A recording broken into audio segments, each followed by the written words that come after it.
Sir, kunyari, kaharap mo si Duterte ngayon, ano yung mensahe mo sa kanya or sasabihin sa kanya? Kasi si Tatay Digong, matanda na sa ngayon. Ibigay na lang natin sana yung kapayapaan sa kanya. Kaso, sa administrasyon ng mga Marcos, alam mo na, mga manggayan sila manggagamit Nakuha na niya lahat. Wala. Inuusig na ngayon mga Duterte. Pinatunayan lang talaga nila na ang ama at saka anak ay isa. Kung rate niyo si Duterte, 1 to 10, ano siya? Atin! Si Marcos naman po. Ay! Wala akong tiwala doon. Baka pwede lang siya sa 1. 1 lang. Oo. 1. Kasi pagtatanungin mo siya, ikaw ba presidente, hawak mo lahat hindi mo alam ang sagot. Diba in-interview siya na anong gagawin natin nung anong sabi niya? Hayaan na lang natin, nandyan na kasi kang presidente, dapat umaksyon ka kasi ikaw ang leader. Ikaw inaasahan ng taong bayan.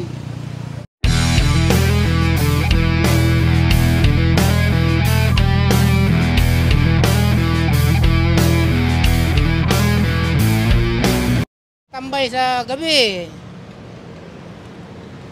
Wala na. So, pabor po kayo sa war on drug ni Tatay Digong? Oo, 100%. Pabor na pabor kami doon. Taga saan po ba kayo, sir? Payatas ako So, nagbabalikan na naman yung mga zombie? Oo, ang dami na naman. Dami Kaya, zombie ngayon, sir? wala, hindi na safety yung mga nagtatrabaho sa gabi, umuwi ng madaling araw.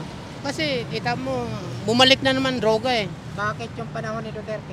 Wala, takot gumawa ng kasamaan yung mga adik. Yung iba nga, sa amin, nag-uuwian na ng probinsya para magbagong buhay ba? Kasi dito, mainit na sila pinag-hunting sila dito Papalamig sila sa probinsya. Ay ngayon, nagsibalikan na naman. Kaya ano kayo, sir? Sa Marcos Duterte kayo? Duterte, 100%. Taga Davao ako Ayaw nyo na sa mga Marcos, sir? Sabi ang Davao, tahimik daw. Oo naman, pumunta kayo doon. 100%. Magtapon nga lang kayo doon sa kanto. Pag nakita kayo, sigurado, papupulot sa inyo yun. So, ibig sabihin, disiplinado talaga? Disiplinado.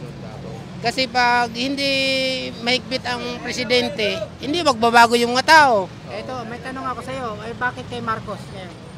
Kita mo naman, mismo siya kita mo yung kabinete niya, lahat ng may kaso sa drugs, nakalabas ngayon. Di ba? Lahat ng may kaso sa drugs, nakalabas. Isa na yun si Espinosa, si Kerwin. Drug lord yun Paano nila makalabas? Paano makalabas yun? Kung hindi nila pinalabas. Si Leila de Lima. Yung may kilma na dating ginawang convoy ng mga Marcos. Wanted na yun Wanted na siya. Isa sa mga panahon ni Digong, pinaghahanap yung may kilma na yun. Dahil smuggler. Mayroon pa silang pinalabas na may kaso din sa drugs yung isa. Kalimutan ko lang Sa panahon naman ni Marcos, nakalabas lahat yung mga yun. Kaya, wala. Nabudol kami. Nabudol talaga, sir. So, Duterte, sir? Oo, Duterte, 100%. Kung may tatakbong Duterte sa 2028, sir, iboboto mo ba? Oo naman, 100%. 100%. Paano kung Duterte, Inday Sara at tatay niya? Ay, mas maganda. Tandem, no? Oo, mas maganda. Sir, ano yung pinakamagandang ginawa po ng mga Duterte? Ang pagpapalaganap ng kapayapaan sa natin. Kasi hindi naman lalago ang bansa natin kung magulo. Lalo na sa barangay-barangay. Nag-umpisa ka sa barangay. Inumpisa ni Digong sa barangay. Tinatawag niya yung mga kapitan. Isa na yung paggagawa ng build na ginagawa. Isa na rin yun. At saka sa panahon noon, pandemic, kung ibang nakakaupo, Lahat ng Pilipino ubos na. Gutom Ay na. talaga. Mabuti si Digong, may kamay na bakal. Pag sinabi niya, ginagawa niya. Oo. Eh kung si Marcos ang nakaupo ng pandemic, ay yung patay siguro, hindi lang, sobra. Baka tayo pang worse na sa maraming din na mamamatay. Dati konti lang panahon ng pandemic eh. Eh kung si Bongbong nakaupo noon, baka kalahati ng populasyon ng Pilipinas, patay na. Sir, kung re-rate niyo si Duterte, 1 to 10, ano siya? Atin, Si Marcos naman po. ay, wala akong tiwala doon. Baka pwede lang siya sa 1. 1 lang. Oo, Grabe. 1. Kasi pagtatanungin mo siya, ikaw ba presidente, hawak mo lahat hindi mo alam ang sagot.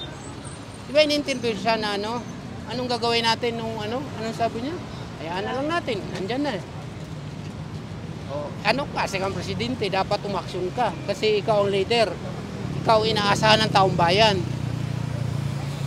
Ikaw ang mangunguna, mamumuno. Hindi yung puro kasosyalan lang iniisip mo. Sa lahat ng issue po na si Marcos po, ano yung pinakaayaw mo po na ginawa po ng mga Marcos? Yung corruption at saka drugs. Oo, kalaganan po ngayon, kita mo naman. Hindi naman, ang balita sa social media, naniniwala ako doon. Pero pagdating sa balita ng mainstream media, hindi ko nababayaran yung mga yun. So mas nagtitiwala kayo sa mga vlogger. Oo naman. Mas nagtitiwala ako doon. Huwag lang yung mga tansong vlogger. Kasi hindi ako naniwala doon. Kasi lahat ng sinasabi noon kontra kay Duterte. Ako 100% Duterte. Sir, kunyari, kaharap mo si Duterte ngayon, ano yung mensahe mo sa kanya or sasabihin sa kanya? Kasi si Tatay Digong matanda na sa ngayon. Ibigay na lang natin sana yung kapayapaan sa kanya. Kaso sa administrasyon ng mga Marcos alam mo na, mga manggayan sila manggagamit Nakuha na niya lahat. Wala. Inuusig na ngayon mga Duterte. Pinatunayan lang talaga nila na ang ama at saka anak ay isa. Di ba? Paano Kaya- mo nasabi yun, sir? Ay kita mo naman sa panahon ni Marcos. Balita-balita talaga 'yon noon. Sa panahon ni Marcos na ganyan yung ama. Pinatunayan lang ng anak. Hindi imbis na bumawi sila, buburahin nila yung mga haka-haka sa kanila na ang mga Marcos ay magnanakaw. Pinatunayan ng anak Di ba? Pinatunayan ng anak. Ay ano pang masasabi mo doon? Noon wala namang social media noon. Panahon ng tatay. Ngayon, hindi mo na maitanggi sa social media kung ano ang ginagawa mong kalokohan sa kapwa mo. Kasi may social media. Lalo na isa ka sa namumuno sa bansa. Yung ibig sabihin, yung mata ng taong bayan nakapokus sa'yo. Kung ano yung mali magagawin mo, mag-reflect sa sarili mo at sa pamilya mo. Di ba? Kasi, presidente ka